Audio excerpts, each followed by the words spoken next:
Don't get too big for your boots just because you're part-time. What are you misunderstanding? Since being assigned to the subsidiary, I've become the target of an unreasonable employee. They always find a way to get involved and use me to their advantage. Taking advantage of the chronosim at the headquarters, this unreasonable employee does whatever they please. But the moment arrives when their chronocism vanishes, offering me a chance to turn the tables from a disadvantaged position. What happens to the unreasonable employee who finally faces the consequences of his actions? I am Chelsea, 42 years old. With my two kids grown up enough to take care of themselves, I decided to rejoin the company I used to work for. Now I'm an employee at the headquarters. One day, I was assigned by my boss to go to a subsidiary as a trainer. I had experience leading juniors and managing team members, but this was my first time going to a subsidiary, and I was quite nervous. However, I was determined to do my best, knowing the responsibility was entrusted to me. On my first day at the subsidiary, I was shown around, and the place was bustling with activity. When I approached what seemed to be a senior manager, he said, "Oh, are you the new person? Sorry, but we're swamped right now, so just a quick hello will do." And he directed another employee to greet me. It seemed there was another new person besides me, and we greeted together. "What? No one told me about anyone new coming." But then, a somewhat angry man blurted out. This man was the unreasonable employee, Jake. Jake, around 50 years old, seemed like a long-time employee.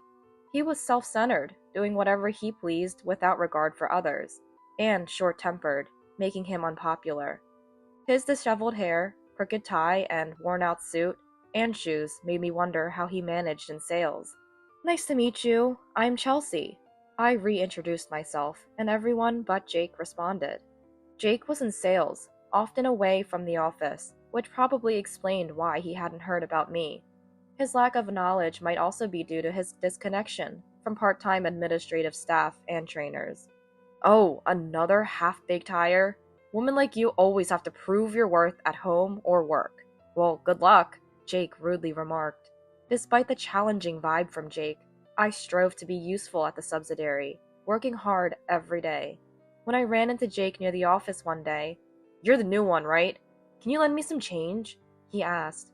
I told him I only had $5, to which he retorted, "What? Why don't you have any change? That's not going to make you popular, you know." "Well, at your age, I guess it doesn't matter anymore. Just lend it to me." Then, without permission, he took the $5 from my wallet and started buying a drink from the vending machine. Instead of returning the change, he casually pocketed it and headed back to the office, apparently keeping the whole amount. Following him to the elevator, he suddenly grabbed my shoulder and pushed me towards the stairs. "No, you're supposed to go that way. Why are you here?" Saying, confused, I asked why. "What? Just do what you're told. If you argue, you'll regret it later." And he replied in a stern tone. He walked away, leaving me bewildered, watching me from a distance. Feeling creeped out, I hurried up the stairs.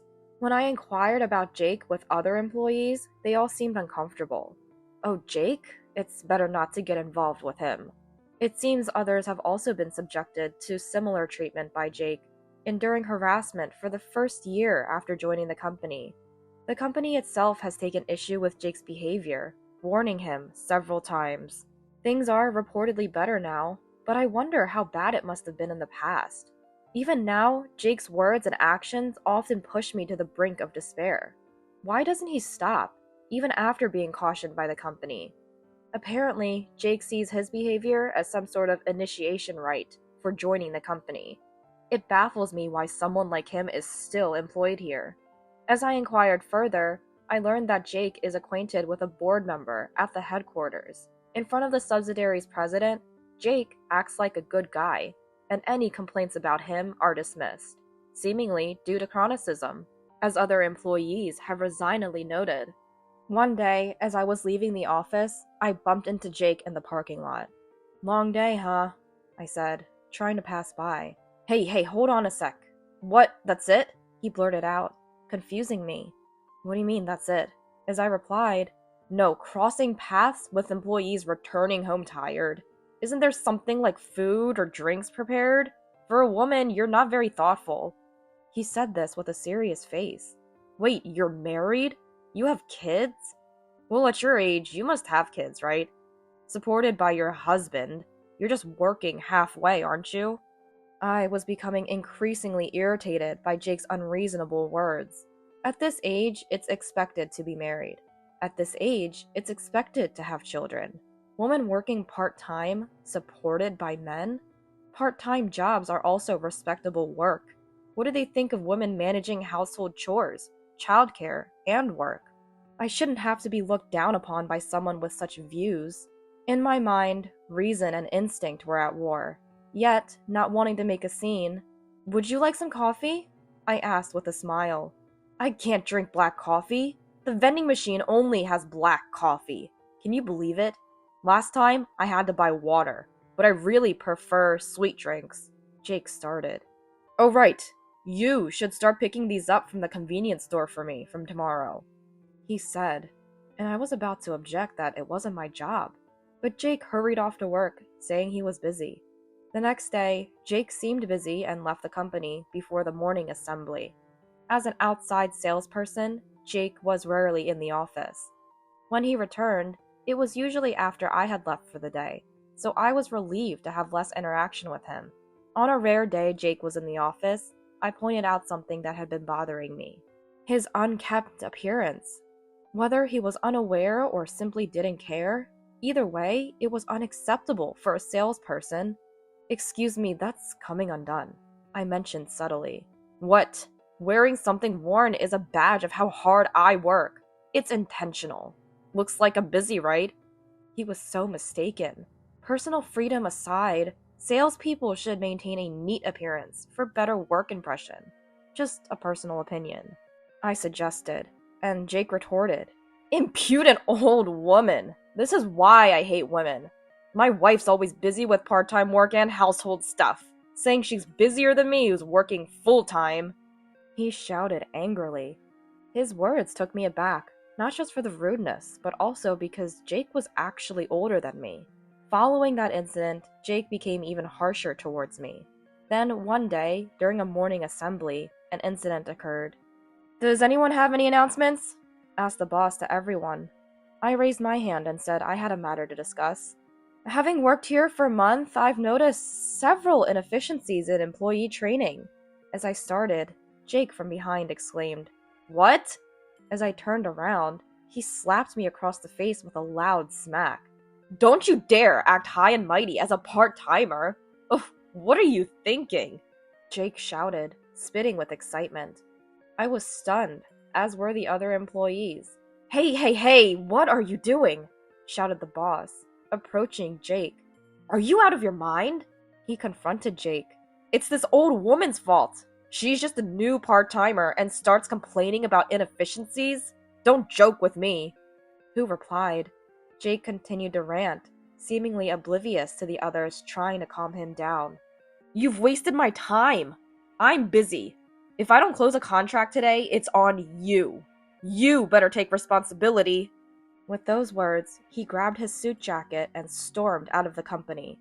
Why do I have to be scolded for trying to make a constructive comment at work? Moreover, it's ridiculous that he's trying to blame me for his lack of contracts. Everyone in the office was shocked by Jake's behavior. People nearby were concerned, asking if I was okay. I had reached my limit with Jake's constant rude behavior and comments. I wanted to somehow make him pay for his actions, but before I could take any steps, the situation resolved itself. I had to return to the head office, a few days due to some circumstances related to a previous meeting there. When I returned to the subsidiary and was greeting everyone, "Hey, why were you off for so long? Did you finally bring drinks today?" Jake approached me. When I said I hadn't brought anything, Jake glared at me, shaking with anger. "Why not? My word is absolute, isn't it? If you don't listen, I'll complain to my contacts at the head office. Besides, I'm about to start working there. I'll get you fired," he said smugly. When I asked what he meant, "You're so clueless, typical of an old part-timer. Well, you'll understand by this afternoon. Make sure to prepare a bouquet or something." He laughed loudly and left. Around noon, while I was in a meeting, "Excuse me!" The door burst open, and in came Jake. His usual sloppy attire was the same, but his hair was neatly waxed. Seeing my face, Jake frowned, but noticing the presence of head office staff, he sat down with a smile. "Today we have to discuss Jake's future. First, is it true that you didn't let Chelsea use the elevator and slapped her?" Jake's smile turned to a blank stare, surprised by the turn of the conversation. "What? I thought this was about my transfer to the head office." He seemed confused. The head office staff denied it and pressed the question. "No, I didn't do that. Are you delusional or something? That's just your victim complex," he began. The head office staff replied, "We have testimonies from others, so we know you slapped her. And there's no benefit for Chelsea to lie." When I retorted, "Trying to get rid of me to take the head office job, huh? Ugh, as if an old part-timer like you could." Hearing this, the head office staff looked puzzled. "I'm not a part-timer, I'm from the head office," I clarified. "What? What are you talking about, you delusional old woman?" "See, I'm right," and Jake said, "I was late and absent for a few days because I had work and meetings at the head office." I explained, and Jake looked incredulous. Jake thought about my words for a while. "Whatever! I have connections at the head office. People more important than you. What would happen if they found out about this?" He sneered, crossing his arms and legs arrogantly. "About that, your connection is Skylar from the head office, right?" the staff asked. "Yeah, he's an executive at the head office. Once he hears about this, you'll all be fired," he replied confidently. "Skylar has been dismissed for embezzlement and is currently negotiating through lawyers. He's no longer an employee," the staff informed. Realizing his backup was gone, Jake's face went pale. My absence was due to the scandal involving that executive. It was a company-wide issue that led to a general meeting. So what happens to me now?" Jake asked, panicked. "Chelsea was assigned here as a trainer, but also to investigate issues requested by the subsidiary's president, including your behavior, Jake." It turned out the subsidiary's president wasn't just ignoring things. He had been observing and requested the head office to intervene.